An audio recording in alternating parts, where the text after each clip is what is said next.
Thank you very much, Jess. Great work down in the lane with Russell Ingall, as it's a hard left out of the dummy grid and onto the pit lane for our Cams, Jayco, Formula 4 young stars, future stars. Got Warren Luff joining me for their first race of 3 this weekend.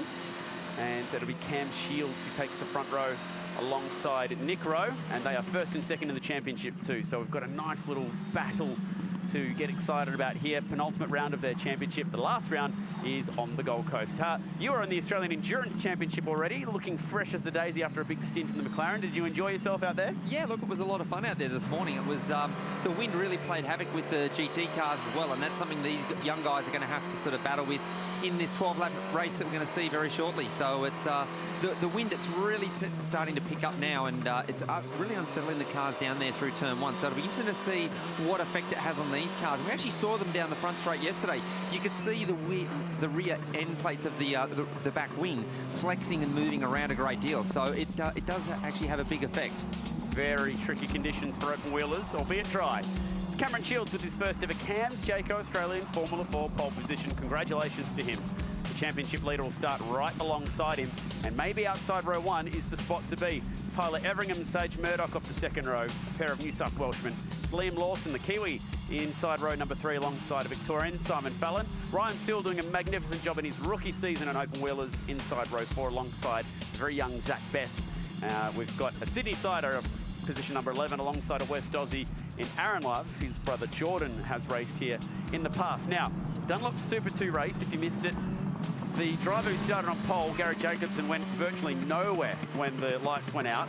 Even in the GT Championship race, we saw the driver on the outside of row 1 arrive at turn 1 first. He did get speared off the racetrack, but he did get the jump on the outside row. Is there an advantage here for Nick Rowe starting in P2? Well, look, the outside of the track is the clean line. The inside where pole position is actually the dirty line. So the run from the outside can potentially be the better run. And you've got to remember, it's a long run from the start line all the way down to turn 2. So you've got to get that good start. You've got to be able to get through sort of turn 1. But look for some of those guys back in the pack to try and make a move down the outside into turn 2. Because if you can hang the outside line at 2, you've got the next 2 right-handers where you'll end up in front. So Nick Rowe's championship lead ahead of the 2 BRM teammates, now 45 points. Look how much debris there is on the circuit already from a 500k endurance race and then a super soft qualifying or practice session, 45-minute session for the Virgin Australia Supercars. You can see him there sort of weaving around, trying to sort of miss picking up all that sort of debris and all that sort of rubber there. And that could actually play a part for some of these guys as they go from off the start. And you can see the car there, a little bit of pickup on that front right tyre.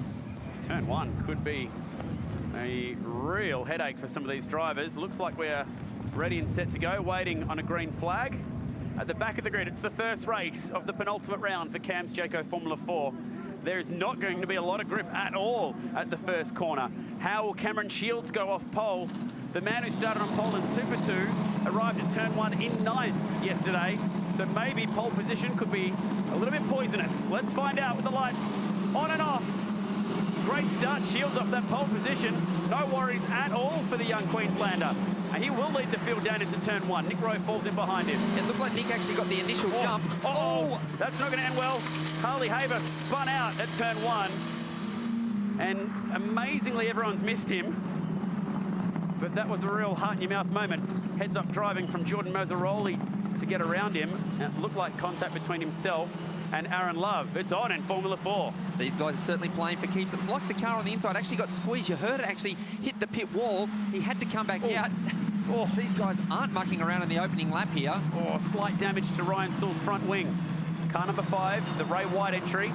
The right front end plate on that wing is almost scraping on the ground, so there's been contact potentially. We're right on board. The thing he has to be careful of now, you can see him going a little bit defensive. If that comes loose and goes back under that front wheel, it'll most certainly send him off the circuit. So the team are going to need to keep an eye on that. Don't be surprised if you see him get the meatball flag and come in to get that changed. Well, at the last round at Ipswich, we saw drivers with bent front wings given the mechanical black flag to get it changed over. So there is precedence here, Warren, for that to happen. Car 5, the man we're talking about. Rookie season for Ryan Searle. He's been so good this year. And that would be a bad way to start the weekend. First lap.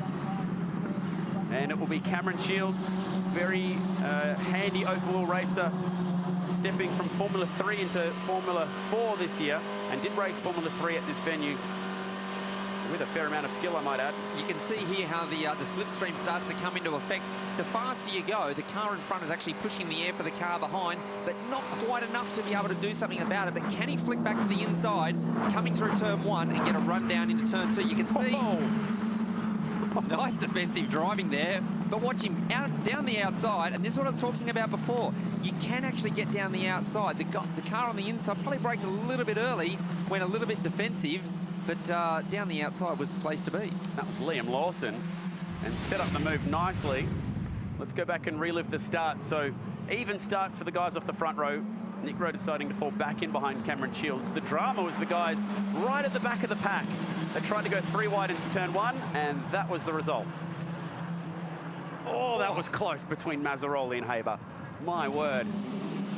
They would have been monstrous. It looked like Nick Rowe actually got the initial jump, but maybe started to get too much wheel spin in the secondary phase. Never quite figured out where Sewell's damage came from. Oh, yeah, you're right. He did get the pit wall on the entrance. I've never seen that. This is the young man who made contact, so got a ripping start off the back row. Had a lot of momentum. Thought there's half a gap here, I'll go for it. The gap got smaller and smaller and smaller until there was just no room left. Starting to get claustrophobic watching that on board. And this is rubber flying. Cam's Jayco Formula 4. Wow. Spectacular slow motion replay. As Haber went spinning around. And nice heads-up move from Mazzaroli to take to the grass and miss. Harley Haber. Shields nearly out to 1 second lead. Simon Fallon. Fallon really likes the high-speed, high-aero, long corner tracks like Phillip Island in here. Picked up a round win at Phillip Island and looking good here as well. He's P3 at the moment. It's BRM leads AGI. And then 2 BRM cars and then Zagami Autosport entry rounding out the top 5. No sign of Sewell coming into the pits yet with that potential wing issue. Never quite figured out exactly where that happened. I think it was somewhere in that turn 1 incident there with everyone sort of moving backwards and forwards. There might have been just a small amount of contact. It doesn't take much in these open wheel cars to bend a front wing or something like that. You've only got to get a small hit from someone else's wheel and it'll just sort of fold it up. So obviously there was a bit of argy-bargy going on. Sage Murdoch here, car 4, started outside row number 2. Another good qualifying performance from Sage. He's really starting to find some form in this championship, working closely with Nick Rowe. Saw him really have a breakout round at Ipswich. Definitely his best round in his rookie season so far was the last one at Queensland Raceway, and again looking like having a nice run this weekend. Cameron Shields has just actually set the fastest lap of the race so far. And for those that actually missed out on seeing qualifying yesterday, Cameron Shields actually only did 5 laps in qualifying, courtesy of a nice spin at the last corner. So one of the things that's going to be interesting is he's actually out there on a set of tyres that are 5-6 laps fresher than those around him. Now, we wouldn't normally expect to see that sort of an advantage playing coming into effect in the first race here, but certainly come race 3, those 5 or 6 fewer laps that he did in qualifying could certainly come into effect. It just seemed bizarre that anyone could be in a situation like that where you essentially make a mistake and get rewarded for it. And what was even probably more lucky for him was his second fastest time was still good enough for pole position in race 3. Amazing. So Ryan Sewell has dropped back down to 9th. He is one of the guys fighting for the Burson Rookie Award. Has that bent front wing? How did it happen? That was the question. And we will leave lap 1. Turn 2. Let's see if there was contact down here, the opening stanza of this race. Oh, it's tiny. It's just the smallest of touches. He's tried to do the cutback manoeuvre to get sort of back to the outside and just mistimed it there. Just touched the back of the car there and bent that front wing. So, look, so far it hasn't actually got any worse. So, look, they might let him go with that, but if that wing does start to sort of flap around a little bit or move at all, from a safety standpoint, they really will end up having to bring him in. Oh, side by side through turn 1. Both drivers nearly flat out. Liam Lawson going the long way. No, couldn't quite pull it off. Simon Fallon had the inside run at turn 1. Awesome racing between the two BRM teammates. He's got the speed here, Liam Lawson. Fallon's got a big headache. Still not quite close enough to have a look down into turn sort of 4 there. But one of the popular moves that we saw in the GT race was actually into turn 5 here. If you can carry the speed through 4, you can sort of muscle your way down the inside at turn 5, go through there too wide, and because you're on the inside, on the run up to turn 6 here, you're then on the inside. So don't be surprised if these guys start getting a little bit creative later on in the race, trying to work out how they can position the car, because what he's trying to do now, he's looking at the attitude of the car in front. He's trying to... Oops. I was about to say he's trying to work out where the car in front is actually making mistakes, but in the process, he's actually made one for himself. But the whole idea is he's now the meat in the sandwich. He's trying to get past the car in front, but he's also now got to be defensive and mindful of the car behind. Couldn't have summed that up any better. When you're working away to try and figure out what the weakness is of someone else, and it's actually you who is the guy who just steps afoul of the racing circuit for a second. Well, you can see the car in front actually did run a little bit wide, and it's an easy mistake to make, but you follow the mistake of the car in front. He just added a bit of tax on top. Turn 1 again, here we go. Over 200 k's an hour, and Fallon protecting that inside line. Again, he tries the outside. If he's not careful, he might be vulnerable to Tyler Everingham here, the third car in the queue. Wait and see. No, not this time. Oh, Lawson slices up the inside now. Oh, there's contact wheel to wheel. The teammates take each other out. Oh. The golden rule of motorsport is you don't clash with your teammate. And this is something that Mark Rundle from BRM will be drilling into them when they get back. Look, it was a very ambitious move, but I think he was a fair way down. You actually saw when he got up the inside in the mid part of the corner, you hear him actually downshift and go back another gear to try and sort of rotate the car. So I'd actually like to have another look at that to see if, did he actually move a little bit wide, or did the car on the outside actually start to sort of turn in a little bit, resulting in that contact? They were right on top of one another. Contact made. Hearts broken. Controversy formed, and this has led to a huge battle pack. Mazzaroli flying around the outside. That's the top line through turn 8. He's got Zane Morse and Haley Haber for company. That's Junior Race Development versus BRM versus AGI. We've only got 4 teams racing, and 3 of them all on top of each other right now. Great battle.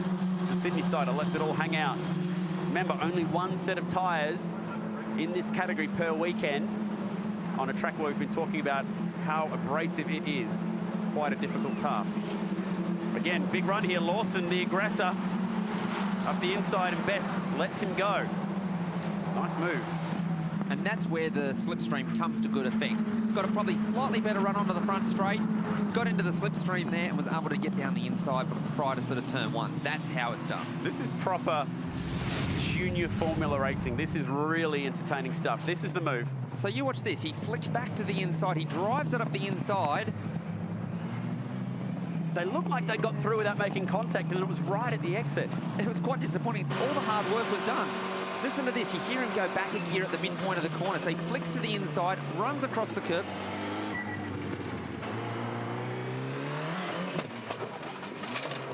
Just, look, I think that really comes down to a bit of a racing incident. They both knew each other was there. It was probably, I'd say that's a 50-50 in terms of trying to give each other a little bit more room. Fallon's had to pit as a result. Was running 3rd, and now with bent or broken suspension, it looks like that McGale will be staying where it is with just 5 laps to go. Still, this battle rate is on. Harley Haber has done an amazing job to catch the back of Aaron Love's car, considering those two were into each other at turn 1. There's our boy Cameron Van den Nuggen asking if someone feels like an interview after an unfortunate DNF. It's always a tough part of a journalist's life, walking up to drivers like you who've been taken out of the race, but usually you guys are quite obliging. And look, as a driver, you've got to sometimes sort of take a deep breath and not comment until you've actually seen the replay. You can certainly give a perspective as to what happened to you, but it's easy in the heat of the moment to sort of say things that sometimes later on you might regret once you've actually seen the replay. So and that's a big learning tool for these young guys. It's still on at turn 2. It's Love with his mirrors full right now. Haber, Mazzaroli, Morse, all on top of one another. Cameron, how'd you go? Yeah, Luffy, you've had a couple of interviews like this with me over the years, haven't you? So, Simon Fallon, mate, bent broken steering. Can you take us through the incident from your point of view? We went through turn 2 side by side a bit, and he got the crossover done, but I stayed around the outside. His car must have just slid out a little bit, something like that. We touched up, had a bit of contact, but oh well, can't do anything about it now. We'll just keep pressing on and see what we can do in the next race. Any word from the team about two teammates getting to each other? Not yet, but I'm sure there'll be a few words probably, but oh well, it doesn't matter. Thanks, Simon. All good. It can happen in Formula 4. It can happen all the way at the top. There's a replay on the left of how it happened. We saw teammates into each other in Formula 1 recently with Max Verstappen and Daniel Ricciardo. 17 years of age. He's been, in a clash with his teammate, and then he's been put live on television. How did he handle himself then? Look, I think he did very well. He wasn't sort of too committed. Oh, Oops. more contact. Oh, And it's a slam dunk with Morse turned around after turning Mazzaroli around. So Formula 4 have really come to play today. now this could result in a safety car. If that car can't get going from there, will we see a safety car? That car is definitely stuck. And we're getting very close to where time certain would kick in as well. So if the safety car was to come out, that could have an effect on the end of this race. Decisions to be made. Chris Pither stepping into the DSO role today. Carl Reindler sitting this one out. Chris will be thinking, can I hand it back to you? Because he's got some decisions to make. I think the decision on that one's actually going to be quite easy. When you hit the car in front directly from behind and reasonably square on, that's a pretty easy decision to make. You could see actually there was a bit of a concertina effect there with everyone sort of bottling up through there, and yeah, just got into the back of the car in front.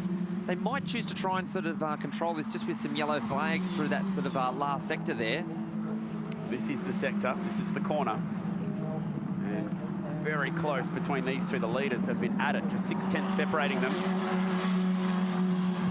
Need to be careful, don't you, when there's wave yellows, just exactly how fast you go through there. And Morse out of that car, out of the race. Mazzaroli back in the pits. It looks like we'll go safety car free here, so they're choosing to control that with the local yellows. Now, Shields and Rowe both set their fastest sectors of the race then, with a yellow flag in the sector. That's going to give the officials something to have a look at, because the idea of the yellow flags is that you are meant to have a reduction in speed, because as we can see, there's the car on the outside, and Cameron Shields has not only done his fastest last sector, it's the fastest last sector of the race. So that's going to be an interesting one for the officials to have a look at, and with Nick Rowe also doing his fastest last sector as well. So this could play out after the race. Oh boy, there's going to be a bit to think about here. It's been some very fast lap times. They're not alone. Liam Lawson and Harley Haber on this lap, all setting their fastest sector of the race in that third sector with the yellow flags displayed. Presuming that the yellow flags were still there when they went through it just then. They were definitely waving when the leaders went through. And this is why Lawson's turning up the pace, because he's caught Ryan Sewell. Sewell defensive down at turn 6.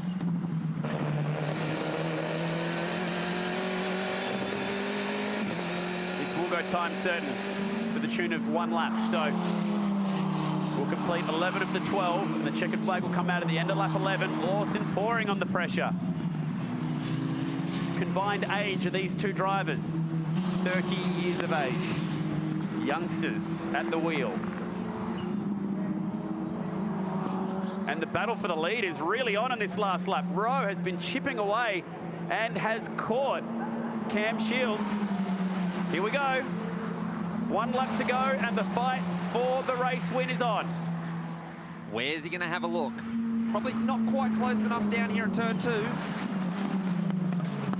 Shields watching those mirrors to make sure that the 97 wasn't going to go slicing up the inside. He really needs to time this, because there's only a couple of spots potentially down here into turn 4. If he can get a good run, flick down the inside again, not quite close enough. Up at turn 6, unless Shields gets a bad run. Oh. Oof, laid some rubber down there, and Hancock's High slipping out. He's got Australian Unity as sponsorship, and that is wide through turn 5. He's throwing everything at Cam Shields. He's still there. Potentially, turn 8 could be on. It's really the last opportunity, and those sort of few little mistakes that he's had there, he's just not going to be close enough. Shields parks the car right where he needs to. A slight lock-up. He knows he's under pressure.